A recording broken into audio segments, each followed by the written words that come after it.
நண்பர்களே வணக்கம். குடியாத்தம் குமரன் பேசுகிறேன். நண்பர்களே, இப்போ நம்ம யாரை பற்றி பேச போகிறோம்? அந்த தற்கூரி, அந்த விஜய், பல குடும்பங்களை கெடுக்கிற அந்த நடிகை திரிஷா, இவங்க ரெண்டு பேர் கள்ள உறவு பற்றி தான் பேசணும். கள்ள உறவு நான் சொல்ல முடியாது, அவன் ஓப்பனாக வரான் வெளியே கூட்டினு. அது கள்ள உறவுன்னு சொல்கிறதெல்லாம் கூட சொல்ல தேவையில்லை. அவன் தான் சொல்கிறானே, நான் ஓப்பனாக வெளியே வரேன்ட்டானே. அவளும் ஓப்பனாக வெளியே வரான். 1000 தான் விஜய் பொண்டாட்டி திருமதி சங்கீதா கோர்ட்டுக்கு போய் ஒரு நடிகையோடு இல்லீகல் தொடர்பில் வீட்டுக்காரர் இருக்காரு, என்னை விட்டுட்டாரு, என்கிட்ட தாம்பத்திய வாழ்க்கையில் எல்லாமே அவர்கிட்ட தான் வச்சுன்னுக்கிறாரு, சோறு போடல, வீடு இல்லை, பசங்களை அனாதையாக விட்டாரு, பொண்ணு பிஜி ஹாஸ்டல் இருக்குது, பையன் எங்கேயோ வெளிநாட்டில் இருக்கிறான்.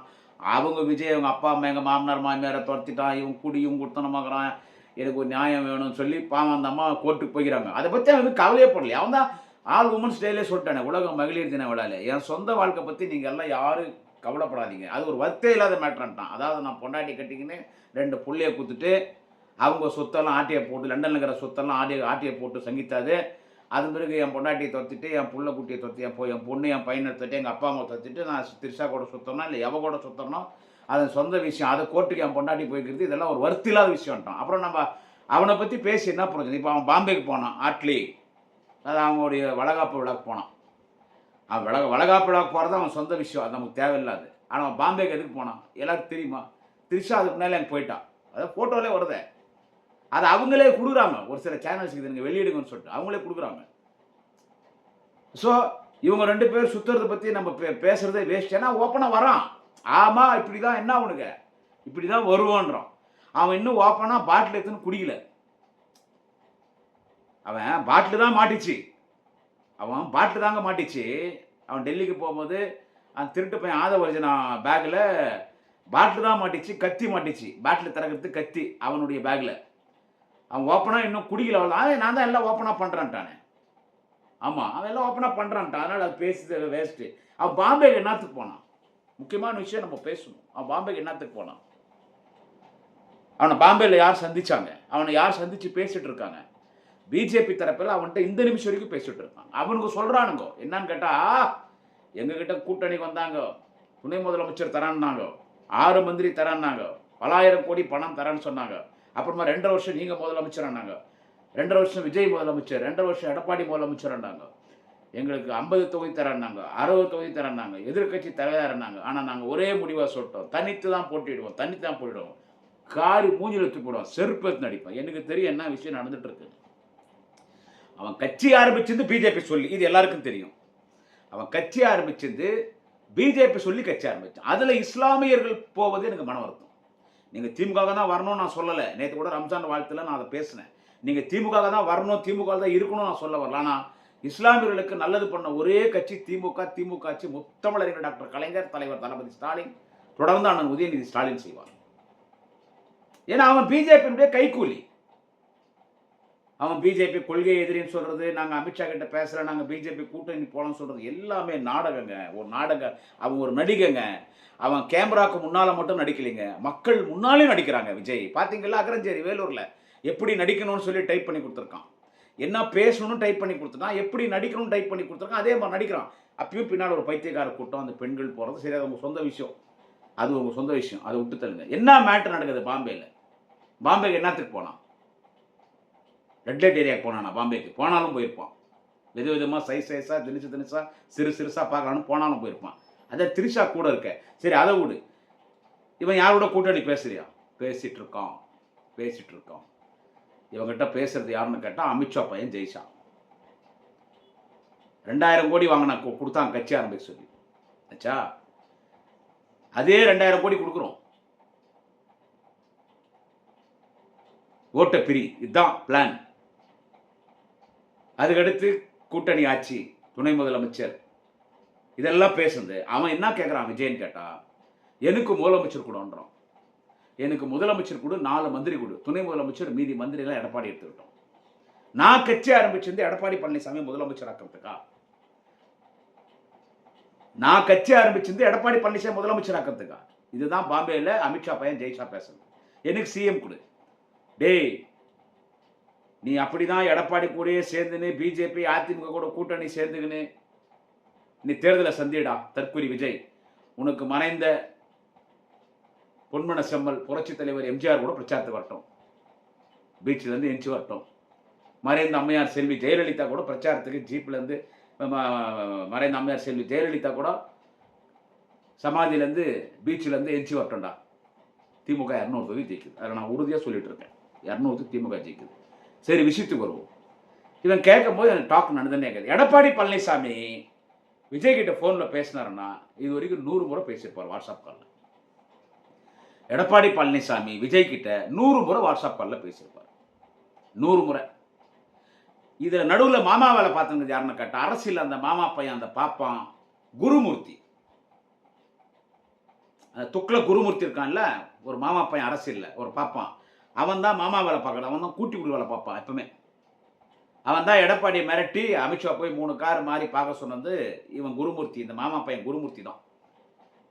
எடப்பாடி நம்மகிட்ட பிஜேபி ரொம்ப வரமாட்டான் அப்படின்னு சொல்லி பிஜேபியோட கூட்டணியில் ஓன்னு வீர வசனம் பேசினார். வீராதி வீர சூராதி சூர வீரபத்திர பேர மாதிரி பேசினார்.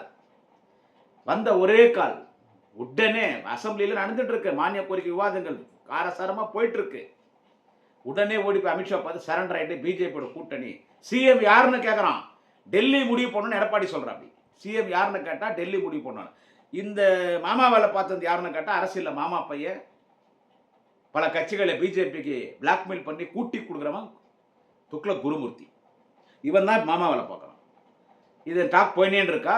இவனுங்க இந்த திருட்டில் அடைச்சிருக்கிற அந்த அக்யூஸ்ட் வளர்ந்தவன் அந்த ஆதவர்ஜனா, அந்த அரசியலில் விபச்சாரியாகிறானே அந்த நாஞ்சில் சம்பத்து, அப்புறம் அவன் ராஜ்மோகன், அந்த தாயவலிமணியோ லயோமணி, அவன் அப்புறமா இந்த நிர்மல் குமாரோ விமல் குமாரோ, இவனுங்க இந்த புஷி ஆனந்தன், இவனுக்கு விட்ட வேறு யார் அந்த கட்சியில் சொல்லுங்கள். அப்புறமா அந்த ஒரு பெரிய மனுஷன் போய் பிளகாப்பாய் நேட்டார், பிளகாப்பாய் விஜயகோடசன் செங்கோட்டை, இவங்கெல்லாம் பேசுறதுன்னா நாங்கள் தனித்து நிற்கிறோம், நாங்கள் யாரோட கூட்டணி பேசுகிற இவங்களா போடுறாங்க பேசுறது உண்மைங்க. இந்த டாக் போயிடுதுங்க, இவ்வளோ பணம் கொடுக்குறோம். இப்போது என்னன்னா வேட்பாளர் நீ 5 வேட்பாளர் கூட ஒரு தொகுதிக்கு வேட்பாளர் யாருன்னு நாங்கள் சொல்கிறோம். இப்போ குடியாத்தம் தொகுதினா ஒரு 5 வேட்பாளர் கொடுத்துருவேன் கிட்ட. இந்த 5 வேட்பாளர் யாரை போடணும்னு நாங்கள் சொல்கிறோம். எங்கள் வெற்றிக்கு பாதகமாக இருக்கக்கூடாது, எங்கள் வெற்றிக்கு பாதகமாக இருக்கக்கூடாது. சீமான் பார்த்த வேலையை இப்போ இவன் பார்க்குறான், யாரே விஜய் பார்க்குறான். எல்லாம் ஃப்ராடு பசங்க, யாருக்கும் புரியலையே. அவன் சிஎம், அவனுக்கு நல்லா தெரியும் விஜய்க்கு நம்ம சிஎம் ஆக மாட்டோம். அவனுக்கு நல்லா தெரியும். ஏன் செங்கோட்டணி தெரியாதா? என்னதான் பிளகாப்பாயன் கூட சேர்ந்து செங்கோட்டையன் பிளகாப்பாயன் கூட செங்கோட்டணி தெரியாது, நல்லா தெரியும் விஜய்க்கு. அவன் வந்து பிஜேபி சொல்கிற மாதிரி ஆக்ட் பண்ணிட்டு எல்லாமே நாடகம், எல்லாமே நாடகம். நயன்தாரா வம்புக்கு இழுத்தது யாருங்க? சிவசண்முகம் அந்த குடிகார பையன் பேசினான் இல்லை விழுப்புரத்தில். உங்கள் கனவுகளை சொல்லுங்கள் நிறைவேற்றுகிறேன்னு முதலமைச்சர் மு.க. ஸ்டாலின் சொல்றாரு.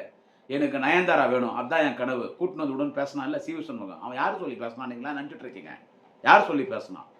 திரிஷா திரிஷா திரிஷான்னு எல்லாம் பேசிட்டு இருக்காங்களே. நயன்தாரா கூட்டினது நீங்கள் உள்ள விட்டா திரிஷா மேட்டர் மஞ்சிடம்னு இவன் விஜய் பிஜேபிக்கார்ட்ட சொல்லி பிஜேபிக்காரன் சொல்லி தான் பேசுகிறான். யார் பேசுகிறான்? சிவி சண்முகம் பேசுறது. இதெல்லாம் எத்தனை பேருக்கு தெரியும்? இத்தனை நாள் நயன்தாரா பற்றி வேற மேட்டர் மேடையில் பேசியிருந்தான், மரியாதைக்குரிய நடிகை நயன்தாரா குறித்து. இப்போ இந்த மாதிரி கனவு காணுங்கள் அப்படின்னு அப்துல் கலாம் சொன்னார். உங்கள் கனவுகளை சொல்லுங்கள், நான் நிறைவேற்றுகிறேன். ஆமா நான் சொல்றேன், எனக்கு நயன்தாரா வேணும் நான் கேட்கறான்னா இது யார் சொல்லி பேசினான்? பிஜேபி. விஜய் வந்து பிஜேபி கிட்ட சொன்னது. தற்கூரி விஜய் இருக்கிறானே, என் ஆளு நயன்தாரா போட்டு ஊத்தோ ஆத்தோன்னு ஆத்தி நிற்கிறானுங்க. நயன்தாரா பற்றி பேச சொல்லுங்க ஏடிஎம்கள் யாருன்னா. அது பேசுறது யார்? குடிகார பையன் சிவி சண்முகம் தான் பேசுவான். அவனை பிஜேபிக்காரன் சொல்லி எடப்பாடி சிவி சண்முகத்தை சொல்லி இந்த மேட்டர் பேசுகிறான். பேசிட்டு ஒரு 2 மணி நேரத்தில் வருத்தம் தெரிவிச்சிடலாம். நம்ம வருத்தம் தெரிவிச்சுட்டா முடிஞ்சு போச்சு. மிஞ்சி போனால் நடிகர் சங்கம் என்ன கேட்டாங்க? வருத்தம் தெரிவியேன்னாங்க. வருத்தம் தெரிவிச்சிட்டான், முடிஞ்சிடுச்சு. ஸோ எல்லாமே விஜய் பண்ணுற வேலை போயினே இருக்கும்போது எடப்பாடி பழனிசாமி ரொம்ப உத்தமரா, நல்லவரா, வல்லவரா, சத்யா ஹரிச்சந்திரா அவர் இயேசு புத்து காந்தி வழியில் அரசியல் பண்ணுறாரா எங்கள் தலைவர் தளபதி மாதிரி? அமித்ஷா கிட்ட எடப்பாடி பழனிசாமி பேசுகிறார். சண்டாவதுன்னா அமித்ஷா சண்டை போடுற கெப்பாசிட்டி கிடையாது. பிச்சை எடுக்கிறார் முட்டிக்கால் போட்டுன்னு. உங்கள் கூட நான் கூட்டணி சேர்ந்தனால எனக்கு இஸ்லாமிய ரோட்டெல்லாம் போயிடுச்சுங்க. உங்கள் கூட நான் கூட்டணி சேர்ந்தனால எனக்கு இஸ்லாமிய ரோட்டு போயிடுச்சு, எனக்கு கிறிஸ்தவ ரோட்டு போயிடுச்சு. இன்னும் சொல்ல போனால் பட்டியலினத்தின் ஓட்டு கூட எனக்கு வராது. நாங்கள் எழுச்சி தமிழர் திருமாவளவனோட எவ்வளவோ கூப்பிட்டு பார்த்தோம். அவரு நான் என்னைக்குமே திமுக கூட தான் இருப்பேன், திமுக விட்டு நான் வரமாட்டேன்ட்டார். இதே பிஜேபி நீங்கள் எங்கள் கூட இல்லாமல் இருந்திருந்தா நான் திருமாவளவனை எப்படியோ பேசி நான் கூப்பிட்டு கேட்பேன். ஆனால் அண்ணன் திருமாவளவன் போக மாட்டார். இத்தனை தொகுதி வேணும், இந்த தொகுதி வேணும் கேட்கறது ஒரு உரிமை. அது 2 பேர் சேர்ந்து ஒரு முடிவுக்கு வந்துடுவாங்க. இன்றைக்கி ஒரு முடிவுக்கு வந்துடும் ஆச்சுங்களா. திருமாவளவன் வரல. நான் இவ்வளோ இப்போ நான் உட்காந்துருக்கேன். ஏன் அதிமுக கூட்டணி ஓட்ட மட்டும் தான் எனக்கு வரப்போகுது. ஸோ இப்போ நீங்கள் என்ன பண்ணுறீங்கன்னா, விஜய் எனக்கு கூட்டணி கூட்டுவாங்க. விஜய் மட்டும் கூட்டணி வரக்கூடாது. இதுதான் எடப்பாடி பழனிசாமி அமித்ஷா வச்ச டிமாண்ட். அதாவது டிமாண்ட் இல்லை, பிச்சை. பிச்சை. பகத்தி பிக்ஷாந்தேவி, எனக்கு விஜய் வேணும், எனக்கு திரிஷா வேணும். விஜய் மட்டும் வந்தா போறாது, திரிஷாவும் வரணும் பிரச்சாரத்துக்கு. எடப்பாடி பழனிசாமி அமித்ஷா கிட்ட கேட்டது, ஐயா விஜய் மட்டும் போறாது, திரிஷாவும் வரணும். விஜயும் திரிஷாவும் அவர் கேட்கல. நான் சிவி சொன்ன மாதிரி பேசல. எடப்பாடி என்னதான் எதிர்கட்சி தலைவராக இருந்தாலும் ரொம்ப கீழே இறங்கி நான் பேசல. அவருக்கு சிஎம்மா உட்காரணும், அதுக்கு திரிஷா வேணும்ன்றார். அவ என்ன பண்றா, திரிஷா செல்ஃபியில் ஒரு லைவ் ஒன்று போடுறா, நான் என்னைக்கு இருந்தாலும் தமிழ்நாட்டில் சிஎம் ஆயிடுவேன். ஒரு விஜய் சொன்னா என்னன்னு தெரியல, உன்னை சிஎம் ஆக்குறேன்னு சொல்லிட்டு திரிஷாவை கூட்டுவாங்கன்றார் எடப்பாடி பழனிசாமி. திரிஷாவை கூட்டுவாங்க. திரிஷாவும் விஜயும் ஒன்னா ஏறி நின்னாங்கன்னா மேடையில், திரிஷாவும் விஜய் ஒன்னா அந்த பஸ்ல ஏறி நின்னாங்கன்னா கூட்டம் அலை மோதும். அப்படியே அது ஓட்டா மாறணும்னு இந்த பெரிய மனுஷன் சொல்றார். இதெல்லாம் உண்மைங்க, இதெல்லாம் உண்மை. இவங்க பிஜேபியோட கூட்டணி இல்லை, 234 தொகுதி நாங்கள் தனித்து நிற்கிறோம், நாங்கள் கொள்கை ரீதியாக பிஜேபி எதிர்க்கிறோம், இவன் சொல்றது எல்லாமே பித்ரான். ஏன்டா நீ மோடி பற்றி ஒரு வார்த்தை பேசல? டே லக்காடி பையா, டே விஜய் பாடுஸ், உன் படம் இது வரைக்கும் ரிலீஸ் ஆகல, அதுவும் ஒரு நாடகம், அதுவும் ஒரு நாடகம். நான் சொல்றேன், குடியாத்துக்கு அப்புறம் சொல்றேன், அதுவும் ஒரு நாடகம். படம் ரிலீஸ் ஆகாமல் இருக்கிறது ஒரு நாடகம். இதுல இவனுக்கு என்ன சொல்றாங்க, பிஜேபியோட கள்ள ஒரு திமுக கள்ள சேனைகளை சரி பண்றாங்க, போனா திட்டு பசங்களா, மக்களை ஏமாத்துறானுங்க, மக்களை ஏமாத்துறானுங்க. படம் ரிலீஸ் ஆகாது இருக்கிறதும் ஒரு அரசியல் தான். எப்படியும் திமுக இந்த முறை ஆட்சிக்கு வரக்கூடாது, இது பிஜேபி நினைக்கிறான். என்னென்னவோ பண்ணி பார்க்கறான், கூட்டணி எப்படியாவது உடைக்கலாம்னு பார்த்தான். ஒரு சில ஆட்களை காங்கிரஸ்ல பிஜேபி ஸ்லீப்பர் செல் வச்சு ஒரு சில ஆட்களை விட்டு அடிச்சா திருப்பி அடிப்போம், விஜய் கூப்பிடுறாங்க, விஜய்க்கு நாங்கள் போயிடுவோம் அப்படின்னு ஒரு 4 நாள் ஓடிச்சு இல்லை, ஒரு 4 நாள் ஓடிச்சு இல்லை, ஒரு 4 நாள் ஓடிச்சு. காங்கிரஸ் உறுதியாக நின்ட்டாங்க. ஆல் இண்டியா காங்கிரஸ், தமிழ்நாடு காங்கிரஸ் உறுதியாக நின்ட்டாங்க. பிரச்சனை முடிஞ்சிருச்சு. அண்ணன் திருமாவளவனை தொட்டு பார்த்தாங்க. அவர் ஒரு கொள்கைவாதி. அண்ணன் திருமாவளவன் ஒரு லட்சியவாதி, புயல் குணத்தோடு போர் குணத்தோடு அரசியல் நடத்துகிற ஒரு சமூக நீதி தலைவன் நான் திருமாவளவன். நான் இத்தனை தொகுதி கேட்பேன், நானும் தளபதியும் பேசிக்கிறோம், அவர் உறுதியாக இருக்கிறார். சங்கத்தமிழனெல்லாம் விடுதலை சிறுத்தைகள் கட்சியினுடைய முன்னணி தலைவர், சங்கத்தமிழனெல்லாம் யூடியூப்ல ஓவராக பேசுகிறார். அப்படியெல்லாம் பேசக்கூடாது. அது தலைவர்கள் பேசிக்கிட்டோம். என்ன சொல்கிறது, தலைவர்கள் பேசிக்கிட்டோம். நம்மெல்லாம் வந்துட்டு நாங்கள் என்ன அவங்கள்ட்ட பிச்சை கேட்குறோமா அப்படிலாம் பேசக்கூடாது, அதெல்லாம் தப்பு. நம்ம ஒன்றா பயணிக்கணும், பயணித்து நம்ம வெற்றி பெறணும். நமக்குள்ளே நடக்கிற டாக்கு 4 ரூம்குள்ளே நடக்கணும், வெளியெல்லாம் இந்த மாதிரி வெளித்தளத்தெல்லாம் பேசக்கூடாது. ஸோ இந்த கூட்டணி என்ன பண்ணலான்னு பார்த்தா பிஜேபி முடியல, ஏடிஎம்கே முடியல. இப்போ திரிஷாவை பிரச்சாரத்தை கூட்டு வரத்துக்கு ட்ரை பண்ணுறாங்க. விஜய் திரிஷா வந்து ஏடிஎம்கே கூட்டணி வந்து பிரச்சாரத்துக்கு வரணும்னு சொல்லிட்டு அது ஒரு பக்கம் பார்க்குறாங்க. இன்னொரு பக்கம் அமித்ஷா மோடி யோசிக்கிறது என்னன்னா, விஜய் அவன் தனியாக நிற்கட்டும், தனியாக நின்று ஏடிஎம் கூட்டம் பிரிக்கிறான். இப்போ என்னத்துக்கு ஏடிஎம் கூட பிஜேபி கூட்டணி சேர்ந்துக்கிறது? ஏடிஎம்கே காலி பண்ணுறதுக்கு. யாருக்கு புரியல இது? ஏடிஎம்கே காலி பண்ணுறதுக்கு நல்லா தெரியும் பிஜேபி, அமித்ஷா மோடிக்கு திமுக ஆட்சிக்கு வரணும். பல வித்த சித்து விளையாட்டுகளை விளையாடுறான் பிஜேபி. கடைசியாக என்ன பண்ணிக்கிறான், எடப்பாடி அனாதையா விட்டு சும்மா அவங்க கூட கூட்டணி சேர்ந்து இந்த முறை ஆட்சிக்கு வராமல் அங்கே கட்சிக்குள்ளே பிரச்சனை வந்துடணும். எடப்பாடி போய் சொல்லக்கூடாது, சின்ன பின்னமாய் அந்த கட்சி ஒன்றும் இல்லாத திரிவு அந்த கட்சி சின்னத்தை முடிக்க கட்சியை முடிக்க பிஜேபி அந்த கட்சியை கேப்சர் பண்ண பார்க்குறான். பிஜேபி ஆரிய கூட்டத்திடம் திராவிட மண்ணை எடப்பாடி காட்டி கொடுக்குறாரு, கூட்டி கொடுக்குறாரு. இதுக்கு விஜய் தற்கொலை, விஜய் துணை போகிறான். இதுதாங்க இன்னைக்கு இந்த தமிழ்நாட்டில் நடந்துட்டு இருக்கிற அரசியல். பிற்படுத்தப்பட்ட ஒடுக்கப்பட்ட பட்டியலின மக்கள், மிகவும் பிற்படுத்தப்பட்ட சிறுபான்மை மக்களுக்காக இன்றைக்கு இருக்கிற ஒரே இயக்கம் இந்த இந்தியாவில் திராவிட முன்னேற்ற கழகம். திராவிட முன்னேற்ற கழகத்தின் தலைவர், அன்பு தலைவர் தளபதி ஸ்டாலின், நாளைய தமிழக வாலிப கலைஞர் அண்ணன் உதயநிதி ஸ்டாலின், கோடிக்கணக்கான திராவிட முன்னேற்ற கழகத்தின் உடன்பிறப்புகள் என்பது வாக்களிக்கக்கூடிய மக்கள் உணர வேண்டும். விஜய் என்கின்ற ஒரு விஷக்கிருமி, அவன் ஒரு விஷக்கிருமி, ஒரு செலிபிரிட்டி.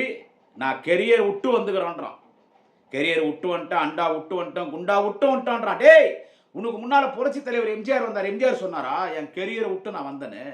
எம்ஜிஆர் சொன்னாரா நான் கெரியர் விட்டு வந்தேன்னு சொன்னாரடா? ஏன் செல்வி ஜெயலலிதா கூட தான் அன்னைக்கு அன்னைக்கு சூப்பர் ஸ்டார் சினிமாவில் அவங்க சொன்னாங்களா என் கெரியரை விட்டு நான் அரசியலுக்கு வந்தேன்னு? ஆந்திராவில் சிரஞ்சீவி சொன்னார் அவரோடவா நீ என் கெரியரை விட்டு நான் வந்துட்டு அரசியலுக்குன்னு? ஏன் நம்ம தமிழ்நாட்டில் புரட்சி கலைஞர் கேப்டன் விஜயகாந்த் சொன்னாரா என் கெரியரை விட்டு நான் அரசியலுக்கு வந்துட்டேன்னு? ஆந்திராவில் சிஎம் ஆனார் என்டி ராமராவ் அவர் சொன்னாரா என் கெரியரை விட்டு நான் அரசியலுக்கு வந்துட்டேன்னு?